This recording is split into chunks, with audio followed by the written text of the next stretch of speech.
उर्दू की मैं बेटी हूँ, मेरा नाम गज़ल है। उर्दू की मैं बेटी हूँ, मेरा नाम गज़ल है। लब फूल के जैसे है, मेरी आँख कवल है। आदाब नाजरीन, मैं हूं आसिफ खान। सफ़र गज़ल का जारी है और इसी के साथ गज़ल के बारे में कीमती मालूमात आप तक पहुंचाने का सिलसिला भी जारी है। जैसा कि हम आपको बता चुके हैं कि गज़ल गोई ईरान से हिंदुस्तान आई और शुरुआती दौर फ़ारसी में गज़ल कहने का रहा। जब उर्दू का फ़रोग़ हुआ तो उर्दू शायरी में गज़ल को मरकज़ी हैसियत हासिल हुई। तो मज़ीद आगे बढ़ने से पहले आपको उर्दू के बारे में कुछ दिलचस्प हक़ाइक़ बताते चलें। उर्दू ने कई सौ साल पहले हिंदुस्तान में ही आँख खोली। जिस ज़माने में हिंदुस्तान में तुर्की, ईरान, अफ़गानिस्तान और अरब ममालिक से लोग आकर बसना शुरू हुए और उनका मेल मिलाप जब यहाँ की मकामी आबादी से हुआ तो बातचीत सिर्फ इशारों तक ही महदूद नहीं रही। इंसानी जज्बात ने अपने इजहार के लिए नया पैकर तलाश कर लिया। इस पैकर में हिंदुस्तान की कदीम ज़बानों यानी संस्कृत, पाली, प्राकृत, पंजाबी और सिंधी ज़बानों के अलावा मकामी बोलियों के अल्फाज भी शामिल हो गए और तुर्की, अरबी, फ़ारसी और पश्तो ज़बान के अल्फाज भी मिल गए। इस तरह एक नई बोली वजूद में आई। इसको शुरू में ज़बान हिंदी, हिंदवी, हिंदुस्तानी और ज़बान देहलवी भी कहा गया। फिर इसको रेख्ता कहा जाने लगा।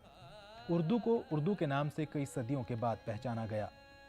उर्दू असल में तुर्की ज़बान का लफ्ज़ है जिसका मतलब होता है लश्कर या कैंप, और जब हम उर्दू ज़बान कहते हैं तो इसका मतलब होता है लश्करी ज़बान, यानी किसी फ़ौजी कैंप या छावनी में बोली जाने वाली ज़बान। लेकिन सच्चाई ये है कि उर्दू एक ऐसी ज़बान है जो आपस में मेल जोल की वजह से वजूद में आई। इसके लिए मैं यही अर्ज़ करूँगा कि फ़ारसी जो है वो खवास की ज़बान थी, ख़ास लोगों की ज़बान थी।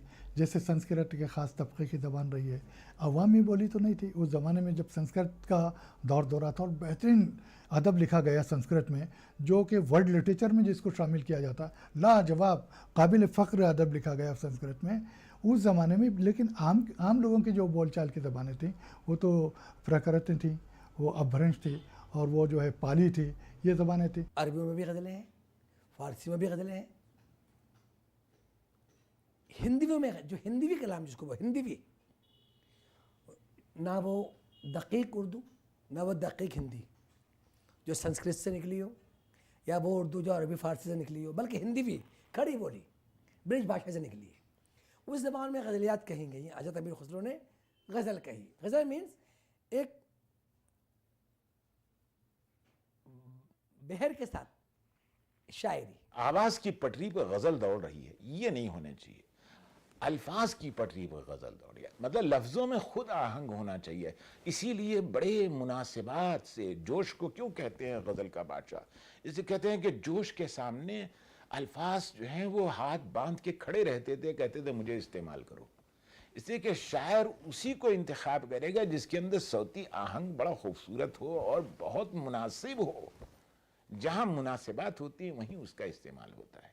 नाजरीन, इस कीमती मालूमात के बाद आइए अब आपको सुनवाते हैं उर्दू की कदीम शायरी के कुछ नमूने। गोरी सोहे सेज पर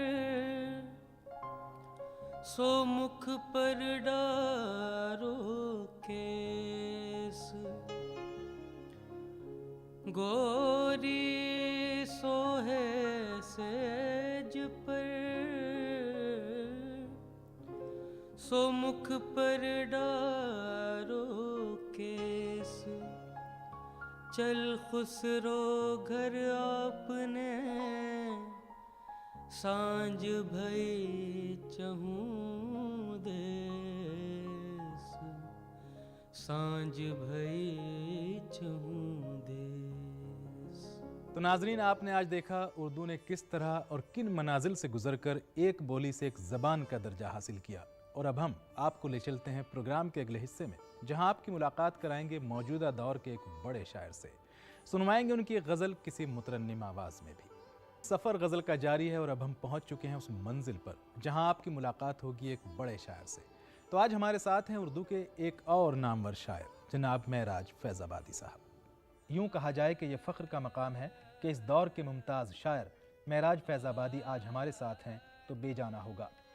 महराज फैज़ाबादी के कलाम की खसूसियत ये है कि चाहे वो तहतुल लफ्ज़ पढ़ा जाए या तरन्नुम से, उसकी शीरनी ज़रा भी मुतासिर नहीं होती। आज महराज फैज़ाबादी उर्दू अदब का एक ऐसा नाम बन चुका है जिसको हटाकर आज के दौर की गज़ल की तारीख़ लिखना नामुमकिन हो गया है। किसी भी शायर की ज़िंदगी आसान नहीं होती। कहते हैं मुश्किल और दुश्वार रास्तों से गुजर कर ही शायरी का अजीम फ़न नसीब होता है। आइए नाजरीन जानते हैं महराज फैज़ाबादी साहब की इब्तदाई ज़िंदगी के बारे में खुद उन्हीं की ज़बान से। मुझे खुद ही याद नहीं कि मैंने कब लिखना शुरू किया। मैं तो फैज़ाबाद ज़िले के एक बहुत छोटे से गांव में पैदा हुआ था और मेरा ख्याल है कि हाई स्कूल तो नहीं मगर मैं अपने गांव का पहला इंटरमीडिएट हूं और पहला ग्रेजुएट हूं। वरना वहाँ लोग उर्दू बोलते नहीं थे। हम तो आज भी अवधी बोलते हैं अपने गांव में, हम उर्दू नहीं बोलते वहाँ। तो कोई तसव्वुर ही नहीं था शायरी का। हम जानते भी नहीं थे कि शायरी क्या होती है। वो तो कहिए कि मेरे गांव के करीब एक गांव है, वहाँ जब मैं छठी जमात का तालिब इल्म था तो मुशायरे कई साल हुए लगातार। तो मेरे वालिद मुझे लेके चले गए। हाफ़ज़ा मेरा अच्छा था, मुझे सबकी गज़लें याद हो गईं और उसके बाद मैंने गुनगुनाना शुरू कर दिया। और बाई द टाइम के मैं लखनऊ आके बीएससी ज्वाइन करूं, अच्छा लखनऊ का उस ज़माने में माहौल भी बहुत अच्छा था। हर नुक्कड़ पे कोई ना कोई अंजुमन होती थी और वहाँ शेर सादी और शायर सादी दोनों काम होते थे।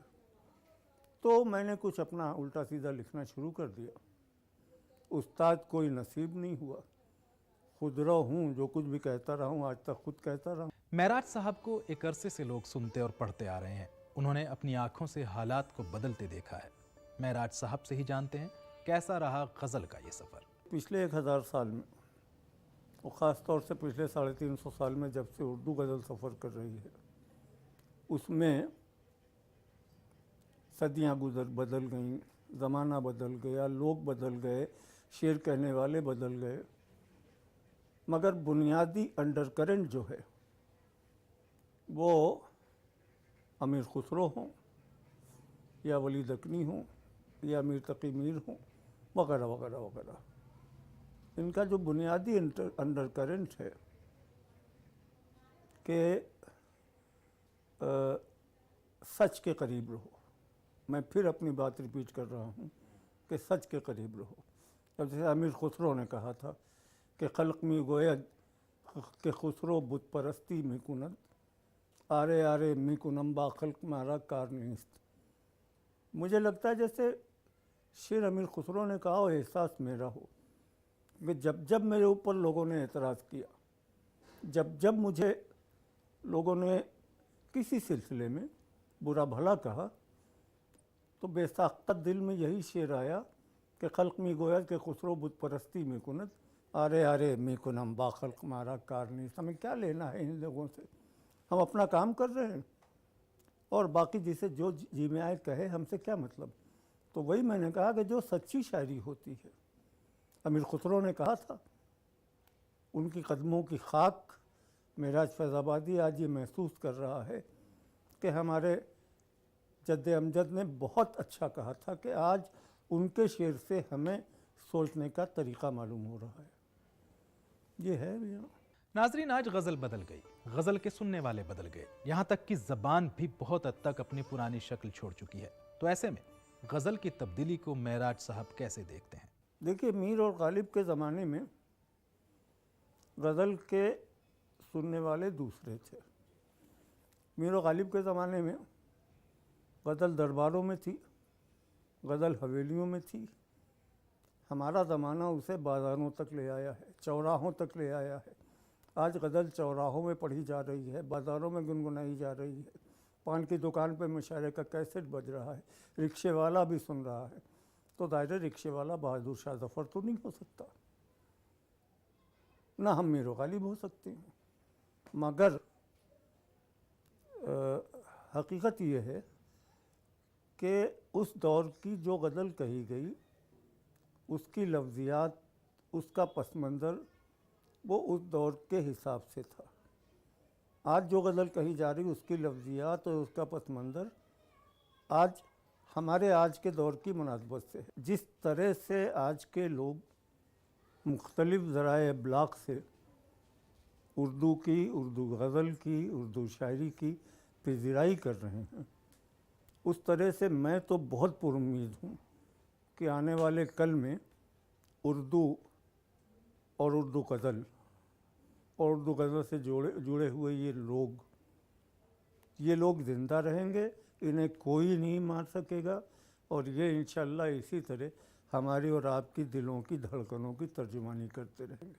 लेकिन मैंने जो देखा है वो ये कि जब भी कोई नया तजुर्बा होता है तो उसके बाद एक लंबा वक्फ़ा गुज़रता है जब तक के सामीन और किसी ज़माने में क़ारीन हुआ करते थे, अब तो खैर उर्दू का लमिया है कि क़ारीन रही नहीं, बहरहाल सामीन उसको तस्लीम करने में कुछ वक्त लेते हैं। जो मेरा तजुर्बा है उसे एकदम से तस्लीम नहीं कर लेते। मतलब निदा ने कब शेर कहा था कि सूरज को चोंच में लिए मुर्गा खड़ा रहा, खिड़की का पर्दा खींच दिया, रात हो गई। बड़ा अच्छा था। सूरज सुबह के वक्त जब गहरी नींद आ रही हो तो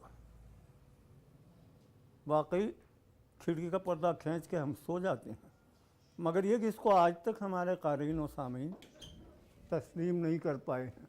तो वही मैंने कहा कि कारी को या सामे को हमारी गज़ल से हमाहंग होने के लिए थोड़ा वक्त चाहिए। आज की गज़ल अगर हम बहादुर शाह ज़फ़र के दरबार में पढ़ेंगे तो भगा दिए जाएंगे, और बहादुर शाह ज़फ़र के दरबार में जो गज़ल पढ़ी जाती थी वो गज़ल अगर आज हम मुशायरों में या बाज़ारों में या चौराहों पे गुनगुनाएंगे तो लोग हमें भगा देंगे। क्या बहादुर शाह ज़फ़र के दरबार में आखिरी यादगार मुशायरा जो हुआ था, एक शायर आए थे, गज़ल पढ़ी थी कि शमा भी, गुल भी है, बुलबुल भी है, परवाना भी, रात की रात ये सब कुछ है, सहर कुछ भी नहीं। ठीक है, बहुत अच्छा शेर है, लाजवाल शेर है, मगर ये कि आज आप जाके देखिए किसी भी महफिल में आप ये शेर पढ़ के देखिए, उसको तो छोड़िए कि मुद्दा उनका है अपने आलम तकरीर का, कागज़ी है पैरहान पे करे तस्वीर का, इसको तो समझने के लिए कुछ दिन पढ़ने की ज़रूरत पड़ेगी। मैं तो इसकी बात कर रहा हूँ जो शाह ज़फ़र के दरबार में गज़ल पढ़ी गई, इसको भी आज का आदमी नहीं तस्लीम करेगा। मगर ये कि ठीक है, वो उनका ज़माना था, वो उस हिसाब से शेर कह रहे थे, ये हमारा ज़माना है, हम अपने हिसाब से शेर कह रहे हैं, और दोनों अपने अपने समाज की तर्जुमानी कर रहे थे। वो भी कर रहे थे, हम भी कर रहे हैं। नाजरीन, उम्मीद है कि मेराज साहब के अफकार और ख्यालात से आपकी इल्मी बसीरत में कुछ तो इजाफा हुआ होगा। आइए मेराज साहब से गुजारिश करते हैं कि वो अपनी एक गज़ल हमें सुनाएं। कि मोहब्बत को मेरी पहचान कर दे, मोहब्बत को मेरी पहचान कर दे, मेरे मौला मुझे इंसान कर दे। मोहब्बत को मेरी पहचान कर दे, मेरे मौला मुझे इंसान कर दे। बहुत दिन से अकेला चल रहा हूँ, बहुत दिन से अकेला चल रहा हूँ, खुदावंदा सफ़र आसान कर दे, खुदावंदा सफ़र आसान कर दे। और दरो दीवार शिकवा कर रहे हैं, दरो दीवार शिकवा कर रहे हैं, उसे एक दिन मेरा मेहमान कर दे। और शेर कहे मैंने इधर एक आध जगह पढ़े भी, मगर जैसा मैंने कहा कि हाफिज़ा इधर इतना ज़्यादा बीमारी की वजह से मुतासिर है कि कुछ याद वाद नहीं रहता। कोई किसी गज़ल का कोई देखिए एक आध शेर अगर याद आ जाए तो मैं अर्ज़ किए देता हूँ कि एक गज़ल मैंने कई जगह पढ़ी है, दिल्ली में भी पढ़ी है, उसका एक मतलब और दो तीन शेर सुन लें। कि रिश्तों की कहकशां सरे बाज़ार बेचकर, रिश्तों की कहकशां सरे बाज़ार बेचकर, घर को बचा लिया दरो दीवार बेचकर। और शोहरत की भूख हमको कहाँ लेके आ गई, शोहरत की भूख हमको कहाँ लेके आ गई, शोहरत की भूख हमको कहाँ लेके आ गई। हम मोहतरम हुए भी तो किरदार बेचकर, हम मोहतरम हुए भी तो किरदार बेचकर। और वो शख्स सूरमा है मगर बाप भी तो है, वो शख्स सूरमा है मगर बाप भी तो है, रोटी ख़रीद लाया है तलवार बेचकर। तो नाजरीन, इस उम्मीद के साथ कि मेराज साहब की गज़ल आपके दिल और जहन को छू गई होगी, आपको सुनवाते हैं मेराज साहब का कलाम एक खूबसूरत आवाज़ में।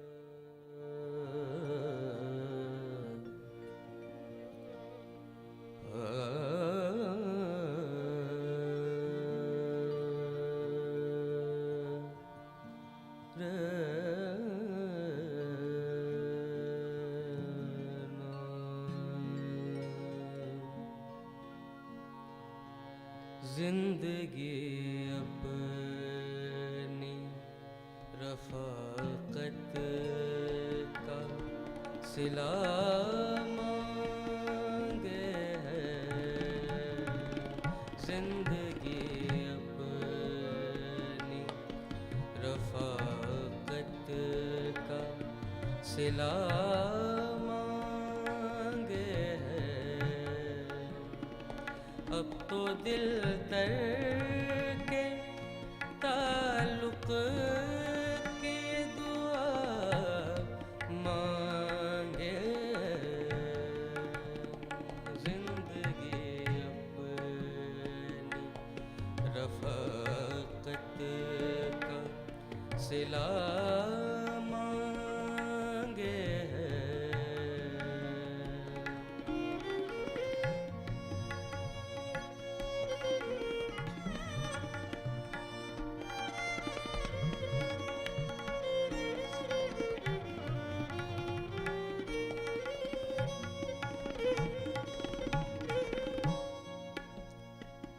कितने टूटे हुए ख्वाबों को सजा कर रखूं, कितने टूटे टूटे टूटे टूटे,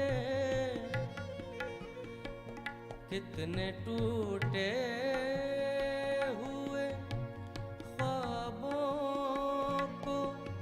सजा कर रखूं। आँख तो रोज कोई ख्वाब नया मांगे है, तो दिल तर के ताल्लुक़ की दुआ मांगे है, जिंदगी अपनी।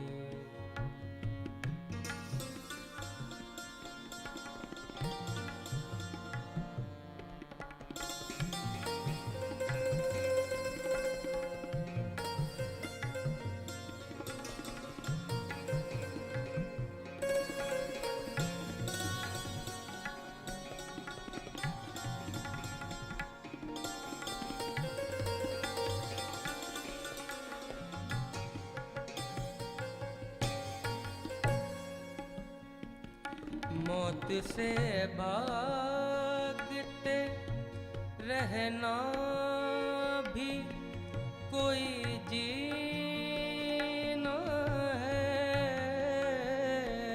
मौत से भागते रहना भी कोई जीना है। जिंदगी फिर वही बेखौफ हवा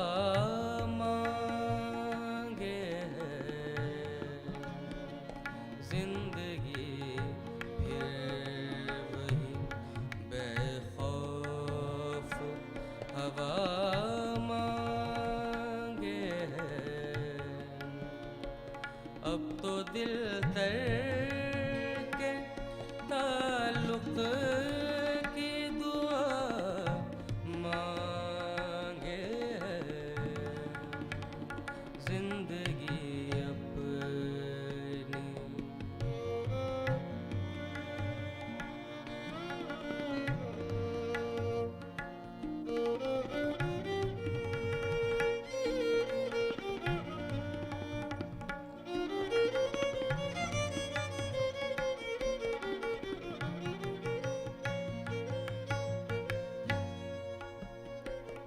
अब तो ये बार नदामत नहीं उठता यारों, अब तो ये बार बार बार बार नदामत नहीं उठता यारों, अब तो ये बार नदामत नहीं उठता यारों। दिल गुनाहगार अगर है तो सजा मांगे है, दिल गुनाहगार अगर है तो सजा मांगे है। अब तो दिल तर के ताल्लुक की दुआ मांगे जिंदगी अपनी रफ़ाक़त का सिला मांगे